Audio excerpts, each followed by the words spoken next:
आता मुंबई आणि पुण्यातल्या टॉप 9 न्यूज बघूयात। मुंबईतील खासगी बांधकामांना किमान आठवडाभरासाठी स्थगिती द्यावी आणि प्रत्येक प्रभागानुसार बांधकाम वेळापत्रक निश्चित करावं, आदित्य ठाकरे यांचे पालिका आयुक्त भूषण गगराणी यांना पत्र। मुंबईतील हवा प्रदूषितच, हवेतला गुणवत्ता निर्देशांक मध्यम श्रेणीत। मुंबईतील हवा प्रदूषणात मागील काही दिवसांपासून वाढ, शहरातील कमाल तापमानात देखील वाढ झाल्यामुळे उन्हाचा तडाखा।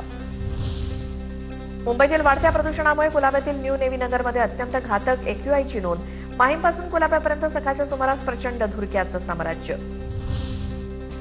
मध्य रेल्वे प्रशासन एसी लोकल प्रमाणेच बंद दरवाज्यांची नॉन एसी लोकल प्रवासी सेवेत दाखल करणार। फेब्रुवारी महिन्याच्या अखेरपूर्वी एक आणि मार्च महिन्यात दुसरी नॉन एसी लोकल दाखल होणार असल्याची माहिती। ट्रेनमधनं खाली पडून होणारे मृत्यू थांबणार। वसईतील 475 वर्ष जुन्या कॅथेड्रल चर्चला युनेस्को आशिया पॅसिफिक पुरस्कार जाहीर। 16 देशांमधील 90 मानांकनांमधनं वसईतील चर्चची निवड। 475 वर्ष जुन्या ऐतिहासिक चर्चच्या जागतिक पातळीवरती सन्मान। ठाण्यातील नव्या सिव्हिल रुग्णालयाचं लोकार्पण 3 ते 4 महिन्यात होण्याची शक्यता।